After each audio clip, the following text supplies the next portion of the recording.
Highnesses, Excellencies, ladies and gentlemen. I'm Danny Seabright, President of the US-UAE Business Council.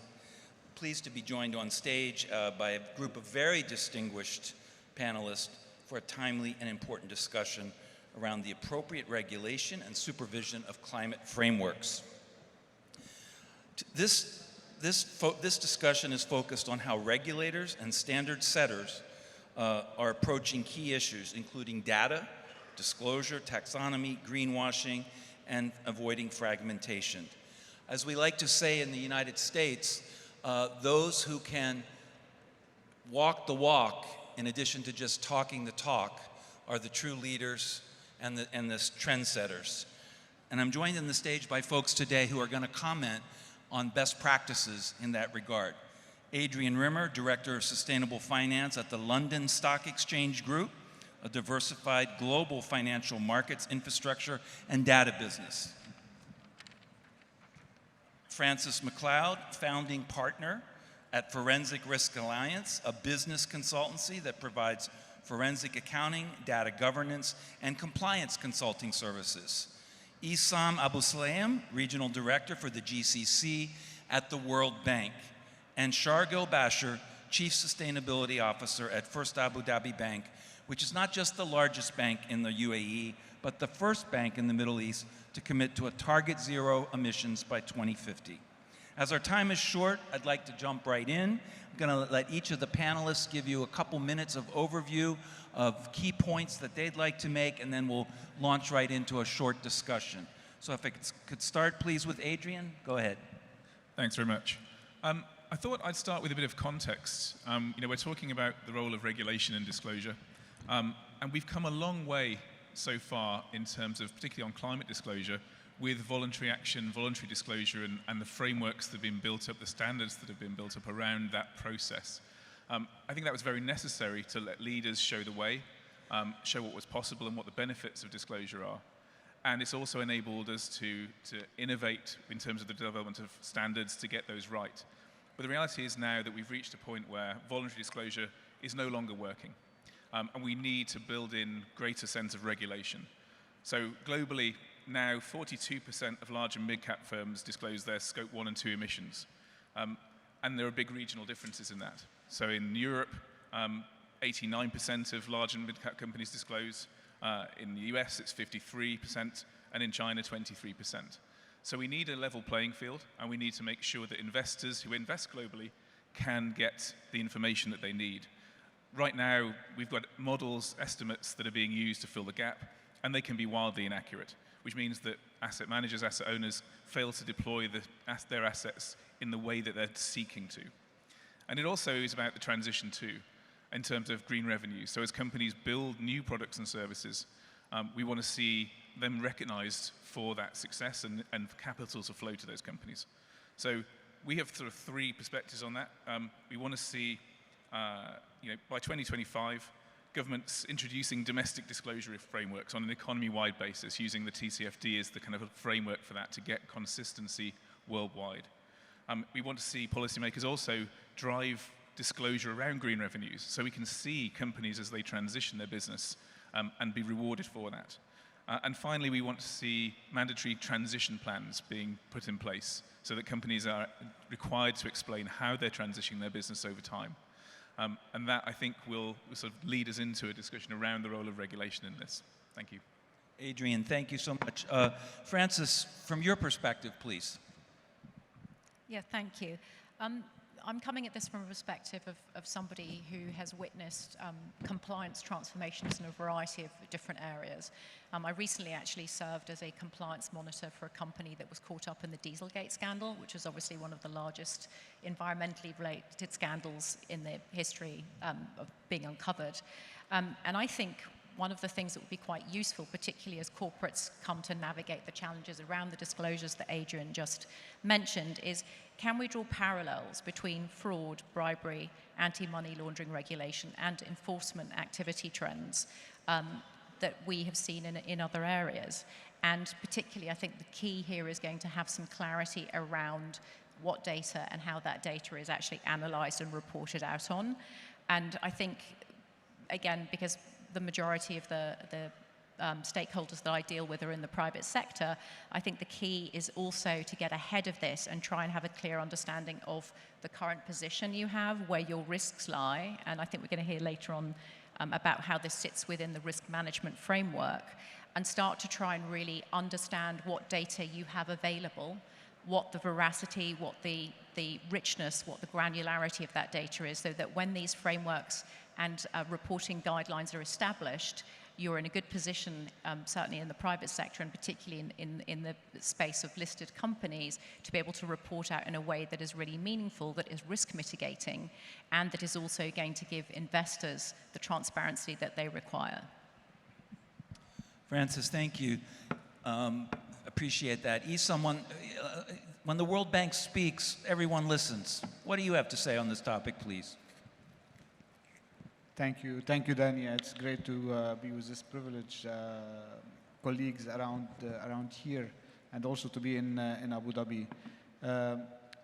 I want to change a little bit the tone here, because we all talk about the cost of how much it's going to cost us basically to go there.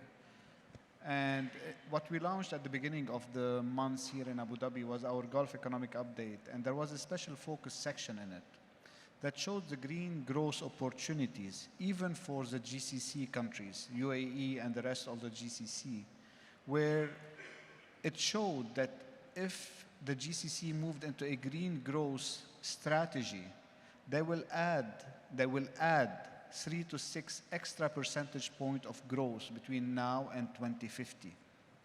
Just basically by going into green electricity or renewable electricity and working the upstream and the downstream industries that are growth industry in a green growth strategy. Just to give you some numbers there, it means basically that today the GCC economy altogether are $2 trillion this year. By 2050, business as usual, they will grow to $6 trillion. If they move into a green growth strategy and they apply it, basically, they will move up to $13 trillion minimum in terms of their combined GDP. This means growth, jobs, green jobs, productivity increase, and basically cleaning the air around them, but also exporting more than oil and gas, exporting what is needed actually for the energy transition and the upstream and the downstream, basically, industry from there. Which takes me to a little bit different, and you heard from my colleagues here, and you heard from the CEO of ADGM about the ecosystem. The framework that we need also to look at is that how to get the private sector and the financial industry to support such a thing, which means basically encouragement, opening up the market, and bringing in the private capital to invest in the growth industries that will allow us to go there. And that's basically the framework that will add to what we are looking at, because it's not about punishing anymore, it's about creating those opportunities and creating the ecosystem for those opportunities to really happen on the ground. So this is a little bit where I want to take that conversation beyond basically the compliance and the taxation and the cost, but to look also at the opportunity that comes from the green growth. And very, very important points on opportunity. So thank you very much for that, Isam. Shargil, local bank, local regional perspective from your standpoint on this, please. Thank you very much, Danny. Just highlighting the importance, which my co-panelists have mentioned here, is about the opportunity that is required from the disclosure perspective. I just want to take a slightly different angle. In order to succeed with that opportunity, two very important parts is human capital and capacity building. And as we are developing right now, we are basically flying a plane while we are building it, right? This is the position we are at right now from a disclosure perspective, from a climate risk perspective. In order to succeed with that, it's extremely important that we get the right people, we build with capacity, and this is not only a regional challenge, this is a global challenge. So we need to be in forefront of this. We need to invest in human capital. We need to ensure that we are in line, we understand the best practices internationally. We try to get those kind of resources into the region as well, so we can further develop the human capital, which is going to be so crucial to utilize the opportunities that sustainability and decarbonization is going to bring with us. We know that investments of more than 5 trillion is required on a yearly basis globally. So there's so many opportunities that needs to be utilized, and it's only possible by having the human capital and the capacity building, which we need to start focusing on right now, or probably yesterday, in order to make sure that we can optimize and utilize the synergies. Thank you, Shargil. We're meant to speak a little bit about regulation and trends in regulation, and building on what Undersecretary Corey said a few minutes ago, and what Her Highness said, I want to congratulate the UAE for being such a leader in this regard. It's very, very important. Maybe ladies first. I'm going to ask all the panelists to offer a few points, but maybe ladies first. Francis, what's your bottom line on trends in regulation right now in this regard? Well, and despite my accent, I'm actually based in the US, so maybe I can talk a little bit about how the US tends to address these things. Clearly, there have been ad hoc signs of a regulatory crackdown to date with a strong focus on greenwashing. And in the US, the approach seems to be, and we've seen this obviously in the anti-money laundering and the anti-corruption space as well, seems to be very focused on providing accurate information to investors. So that seems to be the driver there. Whereas I'd say in Europe, the focus seems to be on general sustainability effects, with the European Securities and Markets Authority announcing they would be tackling greenwashing and promoting transparency as a priority. We saw the SEC leverage its first fine in the middle of this year around disclosures that were inaccurate.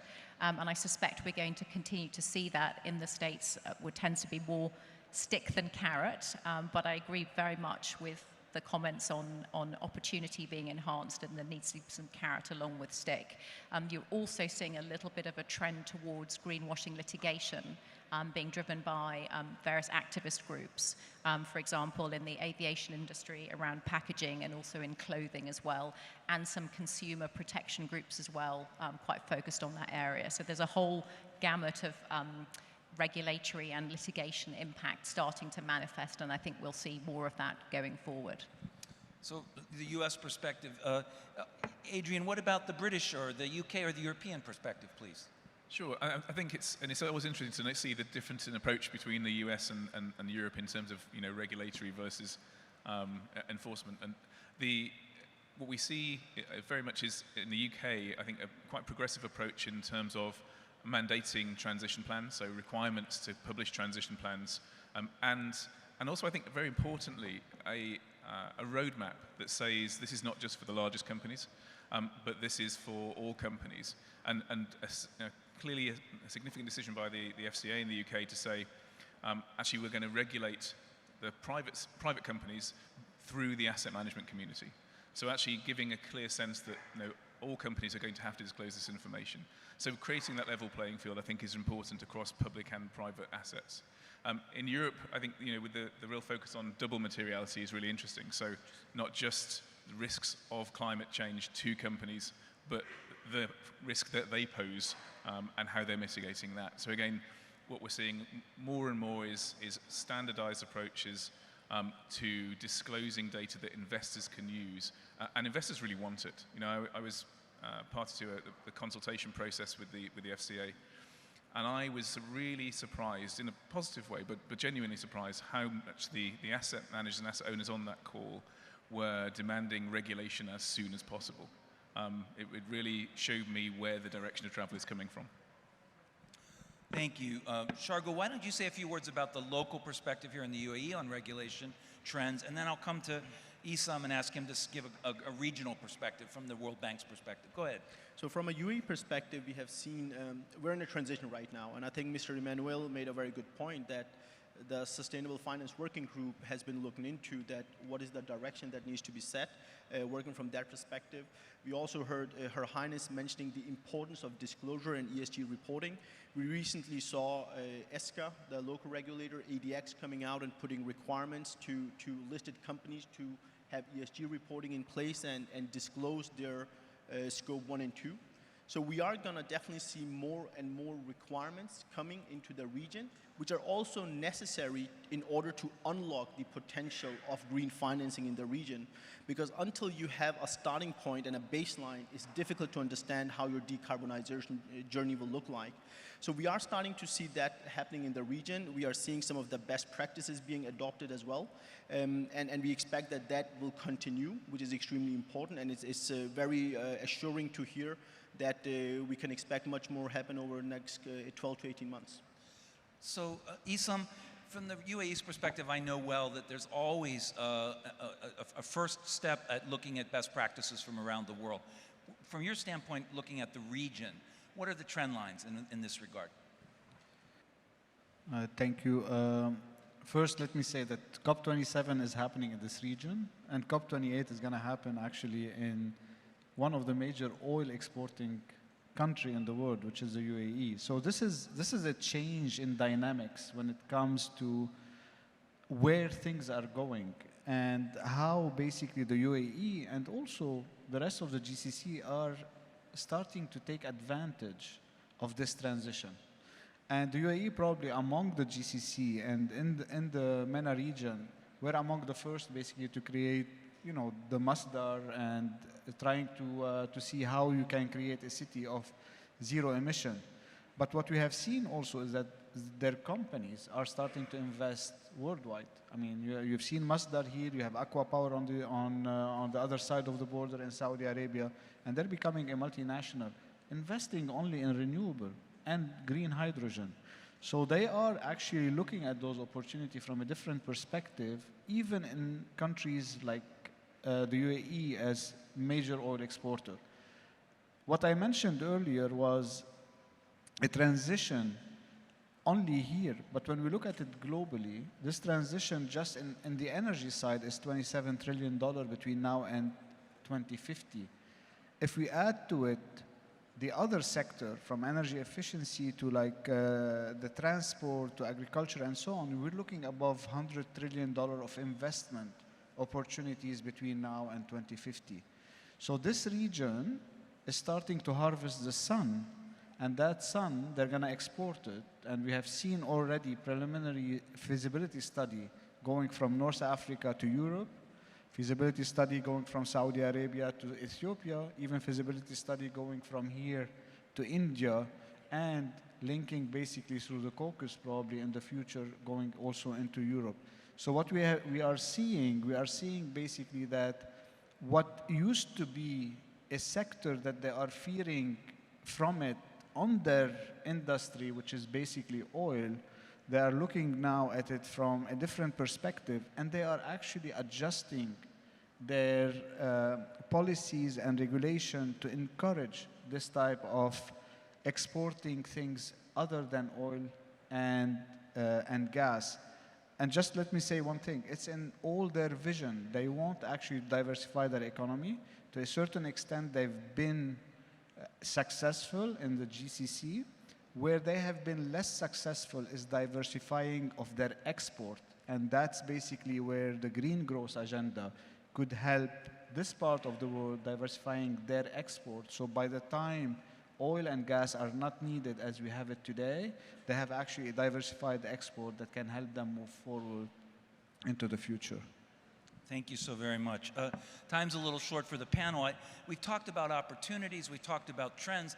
I'm going to press the panelists to give me 2 or 3 bullets from each of them on challenges that regulators are facing with regard to data disclosure, the taxonomy, the greenwashing, and avoiding fragmentation. Shago, why don't we start with you? Just what are a couple of the challenges that we all should be watching out for? I think some of the challenges, the biggest challenges is that we have still not aligned global regulation right now.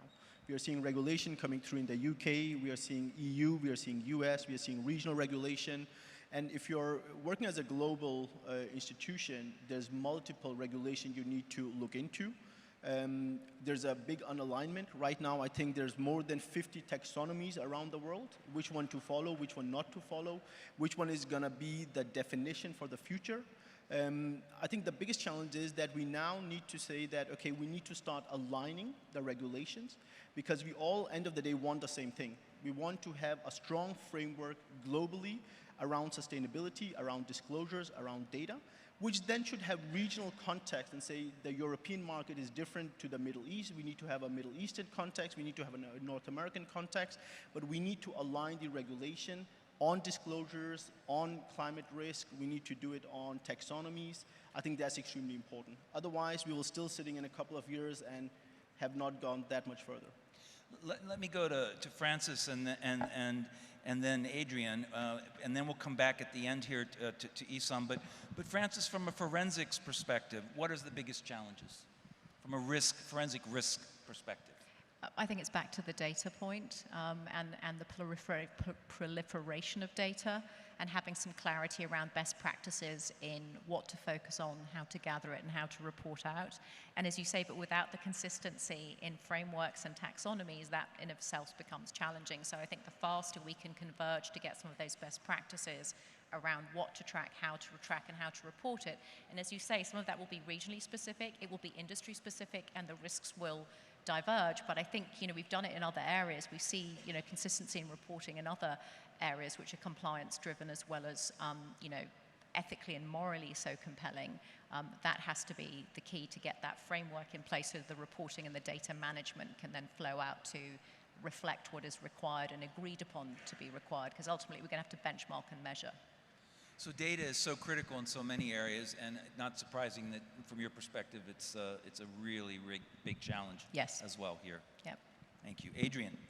Of course, I certainly agree on that, and I think it's important and it's gratifying to see a lot of the industry working together to help solve that.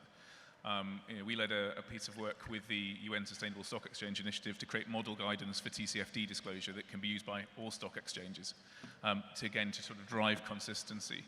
And a number of the financial sector is working with the International Sustainability Standards Board to try and create standardized frameworks for that. So I think that's absolutely key, and that's what investors need: consistent, comparable data in order to be able to allocate capital efficiently. So I think that's vital. I think the other key thing is definitions. What do people mean by ESG in the broader sense? And I think part of the challenge with greenwashing, is that it means lots of different things to different people. So I think we have to start separating some of these things out in a much more explicit way. I mean, climate is an easier way to do that because it's emissions driven. But I think by having a common perspective on what we mean by environmental and climate-related issues, what we mean by social issues, we'll be able to then drive better disclosure and a better understanding of what companies are doing, where they are on the journey. Sam? I mean, I want to add, I agree actually with what has been said. I just want to add one thing. I mean, when we talk about what is needed and the challenge, one big challenge is that there isn't enough equity today in the private sector to drive the green agenda. I'm talking globally here. I mean, I mentioned the number, which is more than 100 trillion. All of these are estimate way beyond 100 trillion. Most of it has to come from the private sector. The public sector around the world don't have this type of money. They have other bigger issue also to deal with. So there's a developmental agenda there. So the equity part is a big challenge.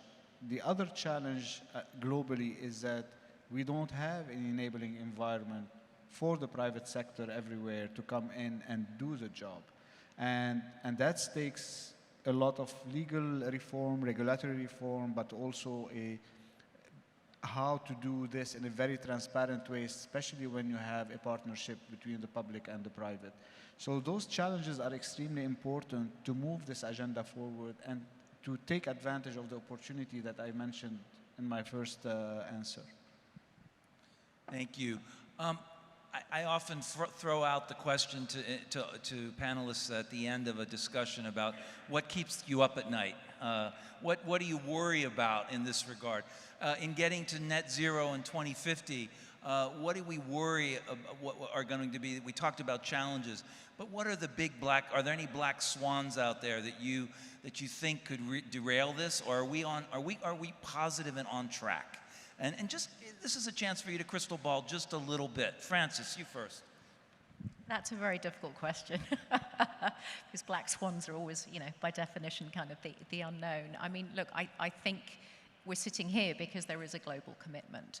I think there is recognition in the public and in the private sector for the need to move this forward. We've seen it done in other areas, right? We've seen massive change driven around governance with a big G as well as governance with a little g. So I think the willingness is there. I think the key is to keep the momentum, keep the pressure, find incentives as necessary, also disincentives. I think, as the frameworks are defined, as best practices are set, as that transparency comes out, as the definitions are made, then it's this idea of then beginning to have that accountability piece in there. And so if there are missteps, clearly there's always room for calibration and improvement, but that there is also a punitive element there to ensure that the correct behaviours are driven not just by goodwill, but also by potentially enforcement, fines, etc. So you see the regulatory framework as basically being on track and for the future and evolving to meet the needs as we go forward. But not to trivialise quite how heavy the lift is. Say that again, not please. to trivialise about quite how heavy and the investment required, the commitment, the training, the capacity building, all the points we've touched on. Great, Adrian. I think the biggest risk is sort of fragmentation of the way that countries engage and work together. And actually, that's one of the reasons that the UNFCCC process and COP28 next year is going to be really important. What that provides is a unifying sort of sense of purpose for countries around the world, and that enables the private sector to get behind that. We need, as has been said, the private sector to be applying and leveraging what the public sector is doing, but bringing the majority of the finance.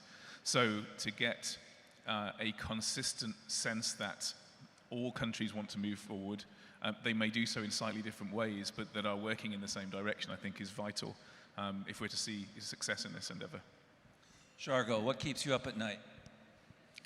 I actually sleep very well, Danny, but one of my concerns is that that a lot of entities still don't know what their baseline is, how big is their challenge. So in order to support UAE's ambition of becoming net zero by 2050, everybody needs to know how they will contribute. In order to do so, you need to understand what is your starting point. That's a big concern. We saw at COP27 last week, UAE sharing their pathway to net zero by 2050. So we do know how the journey looks like for UAE. We now to get an understanding for each corporate and entity within UAE that how does your journey look like and how we can support on that journey basically. That's extremely important. Sam, I'm going to let you sort of bring it all home here and bring it together here and what keeps us all up at night in this regard in meeting these commitments going forward. Yeah, look, I mean, having grown up in a war, there are very few things that keep me awake at night. But from a global perspective, I think the importance of having a common framework how to deal with the climate issue and how to move into this transition will be where we have to spend some time. And we have seen a vertical division today three ways in a way. You have the developing country, you have the industrialized world, or like the Western world, if you want to say it in a geopolitical, and then you have the Eastern world and all basically are not working together. And this is something that is for every single individual living on this earth. So if we don't take care of this earth altogether, we are not going to be able to achieve. The 1.5 already is an elusive target. How close we are going to be to the 1.5 is going to be determined by how our collective work as countries and politicians around the world, because it's first a political issue that is driving today what type of solution and how the world is going to come together to solve it. And I hope that it will not keep us awake at night, and in the next probably 2-3 years we'll be able to come to that framework. Well, in that regard, just a shout out and a note of congratulations to what the UAE is doing with regard to hosting COP28 coming up here in November next year.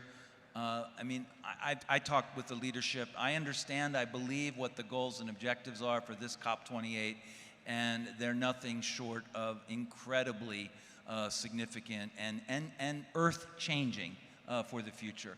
And I think COP28 next year in Dubai at Expo 2020 is going to be one of the most significant COPs ever, and a lot of high hopes, a lot of high expectations, and all of us and all of you in the room are here to work with the UAE and with the global partners to make it a success. So again, hats off to the UAE. Thank you to my panelists for this important session, and good luck to the regulators that have to come up with the policy and the law and the regulation to make this all happen. Thank you so much.